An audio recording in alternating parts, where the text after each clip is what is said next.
Many a times, waiting they do you no be from your father's house. As much as you are going to prayer houses for deliverance, go to school for education. 40,000 go in my account, 50K. I was living where? I was living large in school because I was doing MC. Hello everyone, welcome to TRWE Podcast with Gospel Izik, a place where we talk about growth, the gospel, and the God factor in everything meaningful. It's not just a podcast, it's a place where worship meets wisdom, a place of refining, a place of discovery, and a place of alignment. And I'm excited to have you here on today's podcast. On today's podcast, I'm going to be talking about something very important, like every other podcast is important. I titled it Provision, but with emphasis on the pro and vision. You would say, oh, what is it to talk about provision when it relates to purpose and growth? Now, the angle I'm coming from in today's episode is not the angle of provision in the sense of material availability, but I'm talking about provision in the sense of your ability to be a pro to run your vision. Do you understand what I'm saying? I'm talking about the angle of professionalism in order to run a vision. This is an aspect of discovery and growth and destiny that a lot of young people tend to shy away from. I'm saying that there's a tendency for you to want to carry a vision, but with mediocrity. There's every tendency that every man has a vision, but the tendency for you to be a professional in your vision is the problem. That's where the problem lies. Because a lot of people want to just be pioneers of visions, be CEOs, that CEO effect.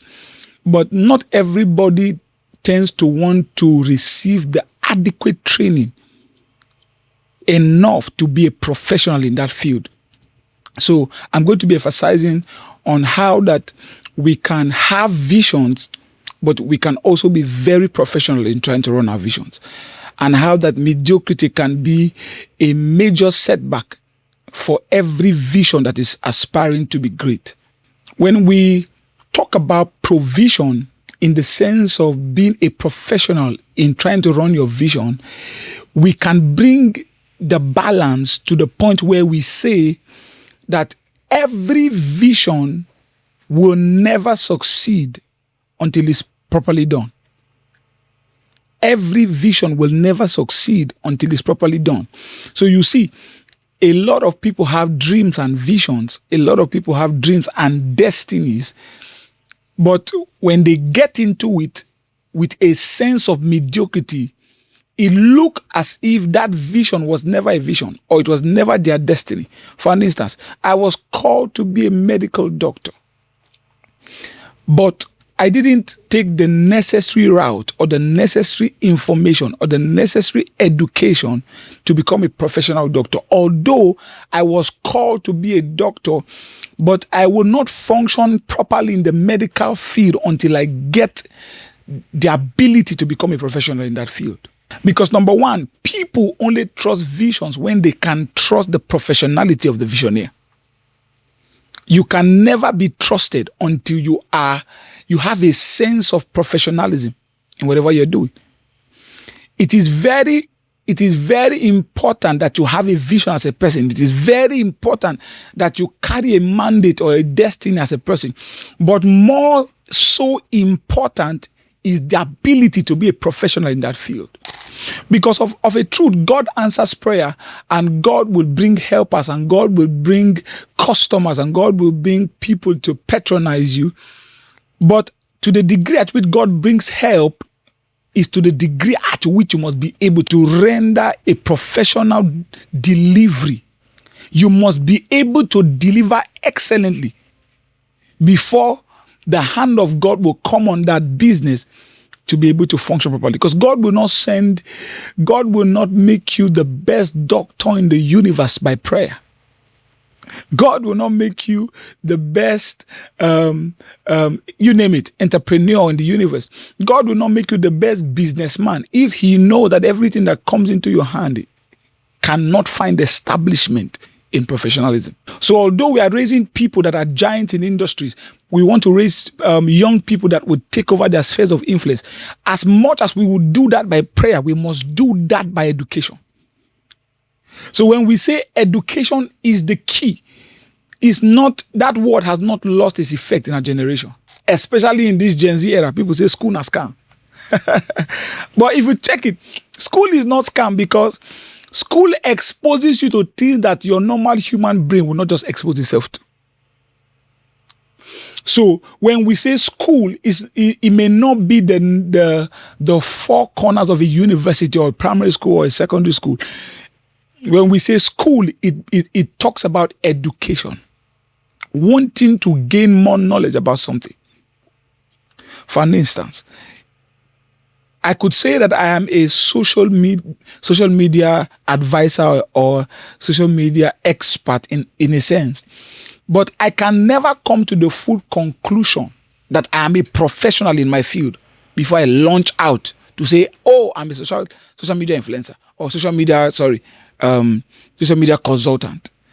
Because when people come to consult, I'm supposed to have a certain level of knowledge in that field that will give everyone that comes to me a certain level of ease. Do you understand what I'm saying?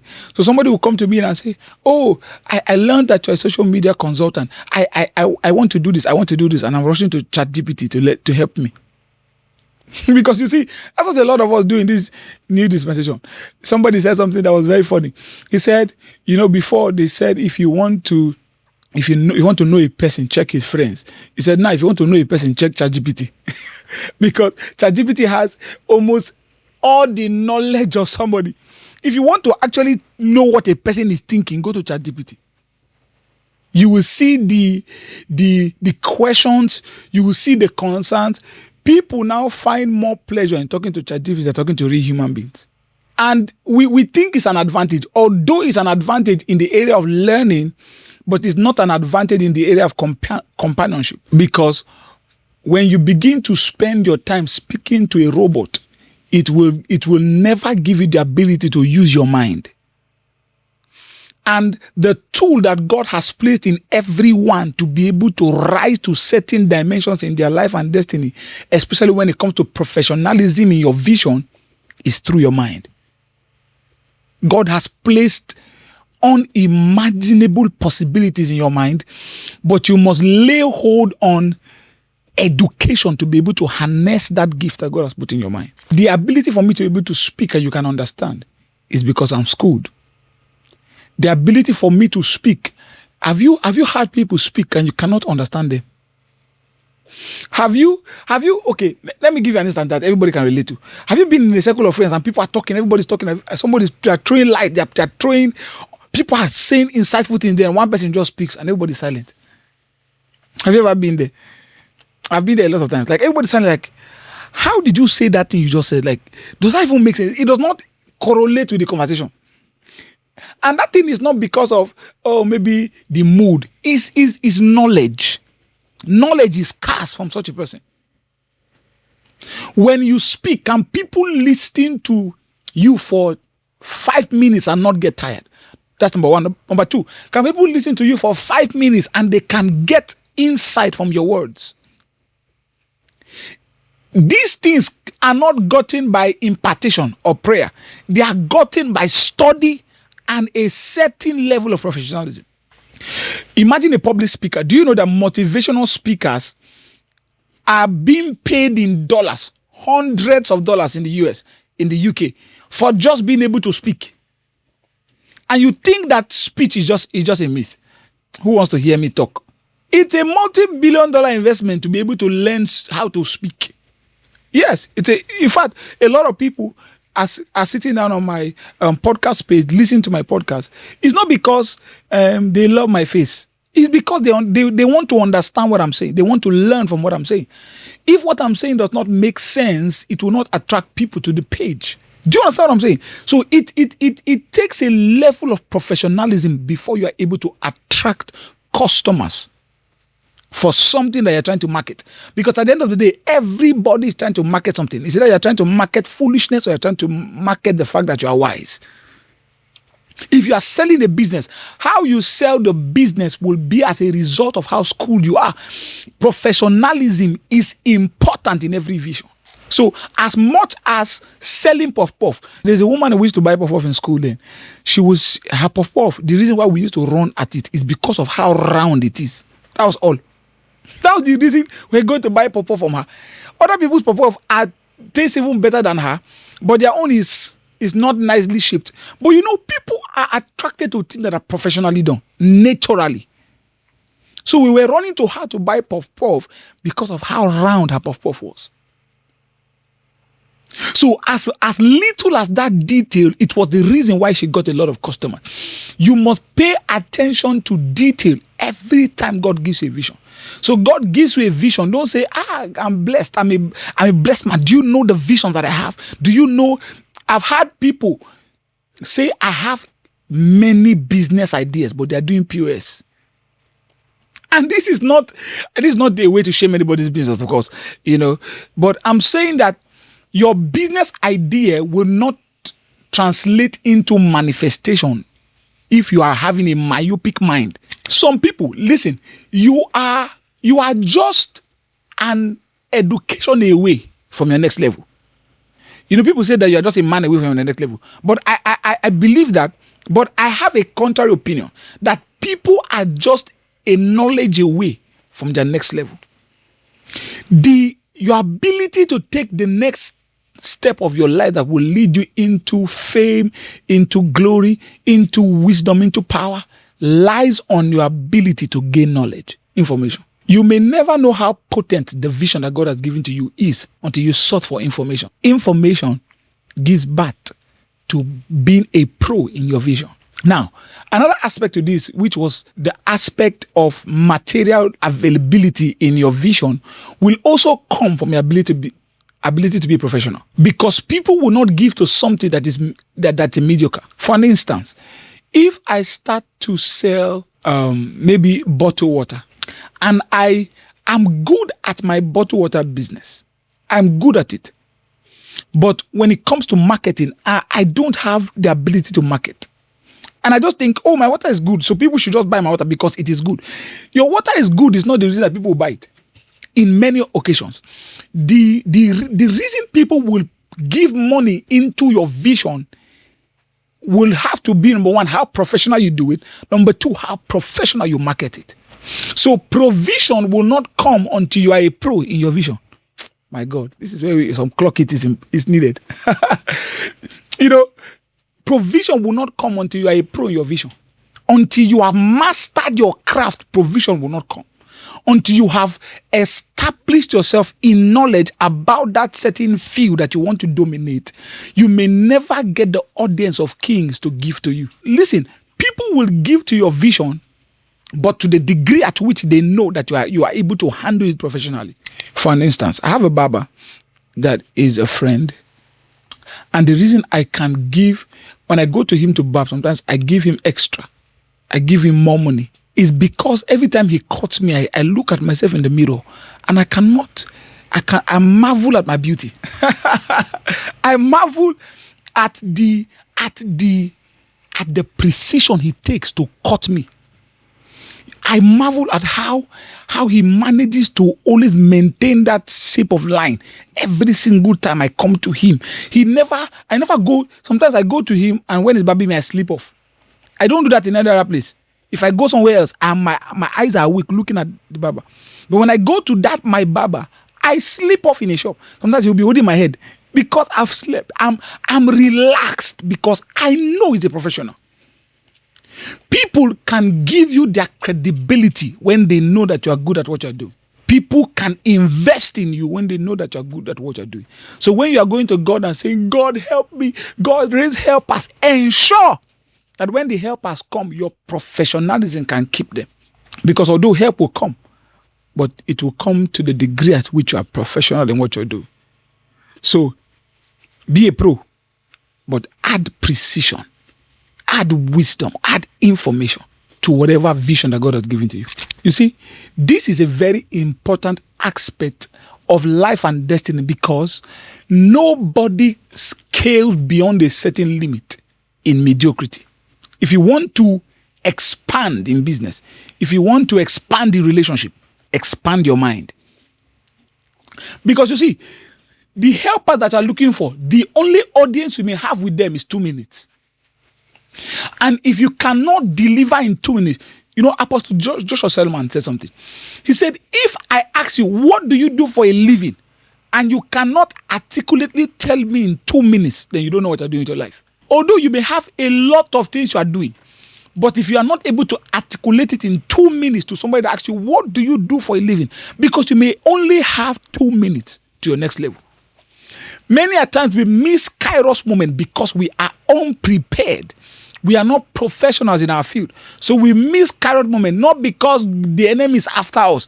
This whole thing about father's house, power's house, they are to a degree, they are true. To those that believe them, of course. But many a times, waiting they do you no be from your father's house.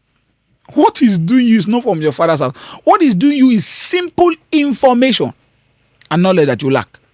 That may be the reason that you have been stagnant for years. So as much as you are going to prayer houses for deliverance, go to school for education. Go to school for education. Because the more you renew your mind, the more advanced you become in life. The more your mind begins to shift, the more breakthrough begins to come. Nobody is limited except by the limitation they put on themselves because of mediocrity.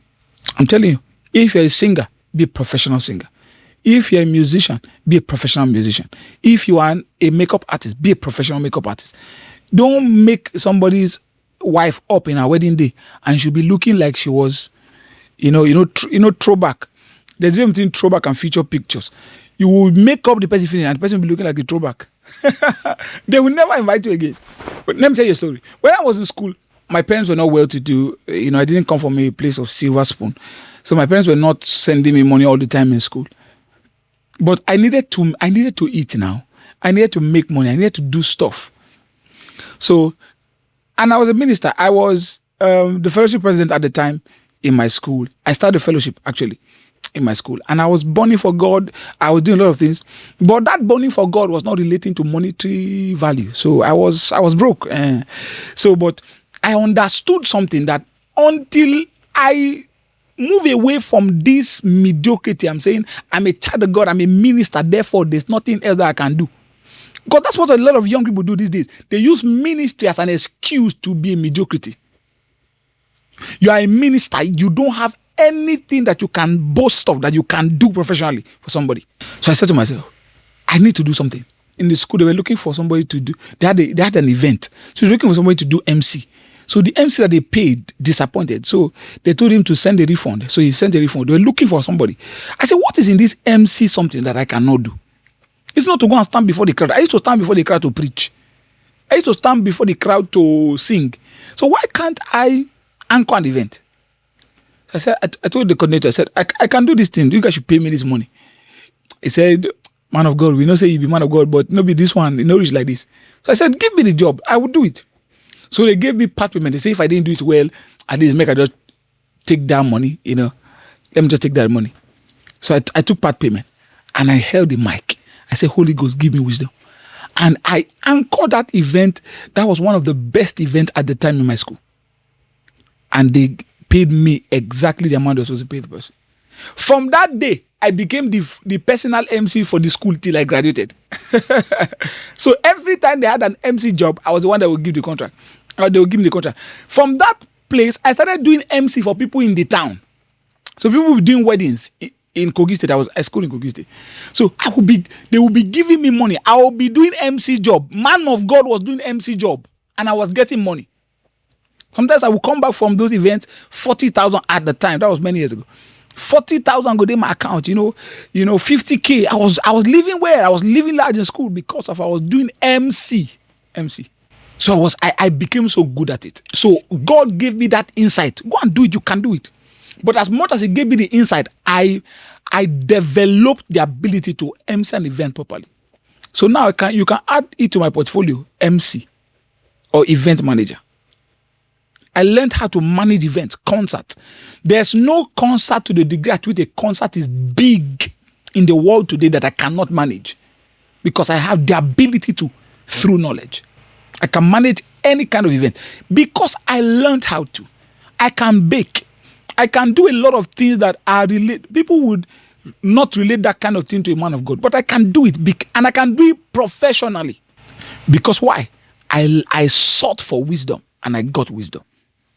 I sought for professionalism and I got professionalism. Don't use ministry as an excuse not to learn. Don't use church as an excuse not to learn. Don't use anything as an excuse not to learn. Don't use your background as an excuse not to learn. Don't use your weakness as an excuse not to learn. You can become better at that vision. You can become a CEO with an excellent spirit. You can do everything through Christ that strengthens you. You have the spirit of excellency. You utilize it. Don't stay on one spot and be a mediocre for the rest of your life. Sought for wisdom. Sought for the understanding. Because when you apply wisdom and understanding to your vision professionally, it will achieve great results. This is the bedrock for everything that will thrive in life and in destiny. What are the 4 major attributes to learning or being a professional in whatever you're doing? Number 1 is to harness your skills. When you have a vision, whatever skill is necessary to ensure that that vision thrives, you must master whatever skill it will take to ensure that that vision is actualized. Number 2 is intentionality. You must become very intentional about the things that you do in your vision. You must take every detail seriously. Number 3, excellence. As much as you take every detail seriously, you must attribute excellence to everything. Number 4, mastery. When you learn about the details of everything and you actualize intentionality, you must master the craft. Don't launch out until you have mastered. Yes, it's very important. Do not launch out until you have mastered. I did not say do not start until you have mastered. Do you understand? You can start, but don't launch out until you have mastered. Because when you launch out and you begin to gain audience and the audience see that you have not been able to master your craft, you will lose relevance. Master your craft, then you launch out. When you launch out, believe me, you're going to catch a handful or a basket full or a boat full of fishes. And I hope this segment has blessed you. Do well to subscribe to our YouTube channel, TRWE Podcast, and follow me, Gospel Izik, on all social media platforms, TikTok, Facebook, Instagram, and YouTube also. And let's, enjoy the wisdom of God together. Thank you for joining to this podcast.